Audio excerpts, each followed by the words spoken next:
बिस्मिल्लाहिर्रहमानिर्रहीम। अस्सलाम वालेकुम। इस्लामाबाद टॉक्स के एक न्यू व्लॉग के साथ आपकी खिदमत में हाजिर हैं।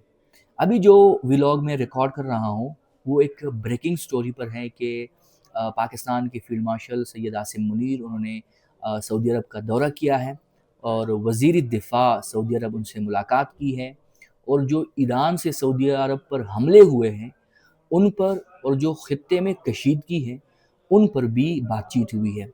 इस दौरे का ईरान के लिए क्या मतलब है? ईरान को क्या मैसेज दिया गया?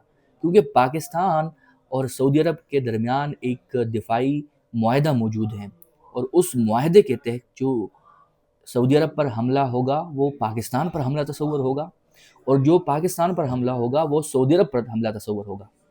और फिर हमने देखा कि सऊदी अरब भी ईरान के हमलों की जद में आया और पाकिस्तान पर भी अफ़गानिस्तान ने हमले किए।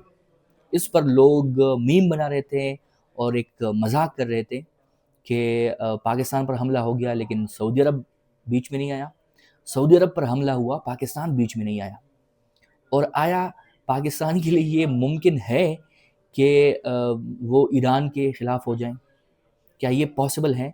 तो इस व्लॉग में इस डिटेल्स की तफसीलात मैं आपके साथ शेयर करूँगा। आप एंड तक मेरे साथ जुड़े रहें।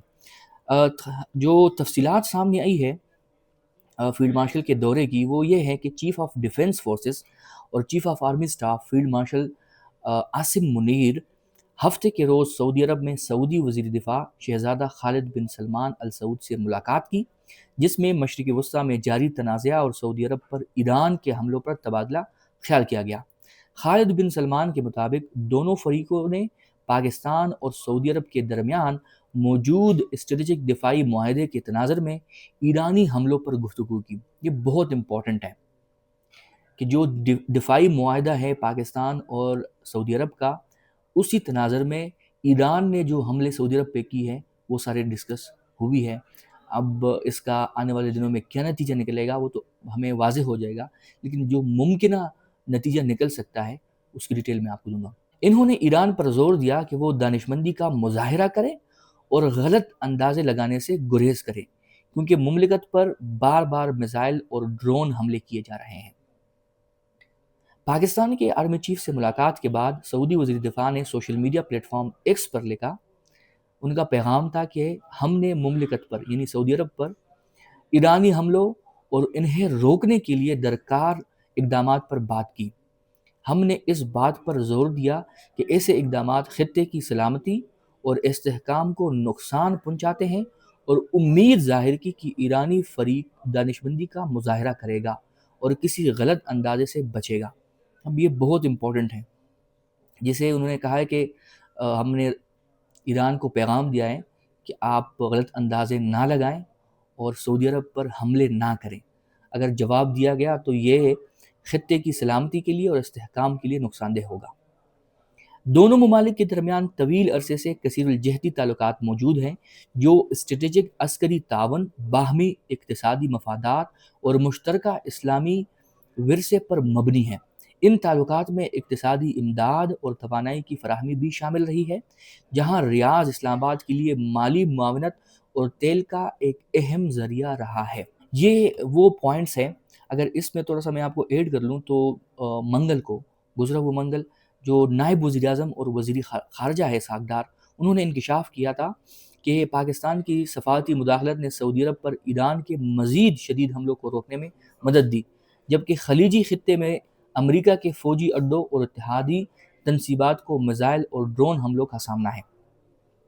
जो इसहाक़ डार साहब है उसने कहा था कि हमने जो डिप्लोमेटिक रिसोर्सेज इस्तेमाल किए हैं और कुछ सोर्सेज से बात की है, उससे ऐसा लगा कि ईरान अटैक नहीं करेगा। इसके अलावा अगर आप देख लें तो जो दूसरे कंट्रीज़ हैं इसमें दुबई है, बहरीन है, कुवैत है, कतर है, वहाँ पर भी जो अमरीकी अड्डे हैं और जहाँ पर ईरान को लगता है कि उनके लिए यहाँ से उनकी सरज़मीन यानी कतर, ईरान, कुवैत, बहरीन की सरज़मीन ईरान के ख़िलाफ़ इस्तेमाल होती है, यहाँ जो फ़ौजी अड्डे हैं उनसे अटैक होता है, तो वो फिर अपना मुनासिब जवाब का हक़ रखते हैं कि वो इन मतलब सिविलियन आबादी को निशाना नहीं बनाएंगे, जो फ़ौजी अड्डे हैं उनको निशाना बनाएंगे। अब जो मैं समझता हूँ جو میرا تجزیہ ہے، جیسے میں نے آپ کو کہا کہ میں ممکنہ تجزیہ آپ کو دوں گا پاکستان کے آرمی چیف کا اور سعودیہ کے وزیر دفاع کا جو ملاقات ہے اور یہ دورہ ہے، یہ ایک اہم پیغام ہے ایران کے لیے کہ اب آپ مزید حملے نہیں کریں گے۔ اگر پھر بھی ایران کی جانب سے سعودی عرب پر حملہ ہوتا ہے تو ایسا لگ رہا ہے کہ جو یقین دہانی کرائی گئی ہے اور جس کے تناظر میں، یعنی جو ڈیفنس معاہدہ ہے، دفاعی معاہدہ ہے، اس کے تناظر میں یہ ملاقات ہوئی ہے، بات چیت ہوئی ہے، وہ بہت ہی کلیئر ہے۔ اب ہو سکتا ہے پاکستان ایک فریق کے طور پر آ جائے، لیکن دوسری جانب ہم یہ بھی دیکھتے ہیں کہ ہمارا مسلم ملک ہے ایران، اور وہ آج کل حد جنگ میں ہے، مشکل ٹائم ہے ان پر۔ ہم یہ بھی افورڈ نہیں کر سکتے کہ ہم اس جنگ میں فریق بن جائیں، اور ہماری مجبوری بھی یہ ہے کہ ہم نے دفاعی معاہدہ کیا ہے۔ اس دفاعی معاہدے کے نتیجے میں پاکستان پر حملہ سعودی عرب پر تصور ہوگا، اور سعودی عرب پر حملہ پاکستان پر حملہ تصور ہوگا۔ تو جب اس طرح کی دفاعی معاہدہ ہے، پھر نہ ہم ایک طرف سے نکل سکتے ہیں، نہ دوسری طرف ہم دیکھ سکتے ہیں کہ جی کیا ہوگا۔ لیکن جو کمٹمنٹ ہے، یہ دورہ شو کرتا ہے کہ پاکستان نے جو کمٹمنٹ کی ہے اس پر قائم ہے۔ یہ دورہ شو کرتا ہے کہ پاکستان کو جو کہہ دیا جائے گا وہ اس پر مطلب اس کو تسلیم کرے گا، اور جو بھی نتائج ہوگی شاید ہمیں شارٹ ٹرم کے لیے کچھ فائدے مل جائیں، لیکن لانگ ٹرم ہمیں نقصان ہو سکتا ہے، یا ایسا بھی ہو سکتا ہے کہ شارٹ ٹرم ہمیں نقصان ہو جائے لیکن لانگ ٹرم کے لیے ہمیں فائدہ ہو جائے۔ اس کی جو مزید ڈیٹیلز ہوگی وہ بھی میں آپ کے ساتھ شیئر کروں گا۔ ملتے ہیں نیکسٹ ولاگ میں، تب تک کے لیے اللہ حافظ۔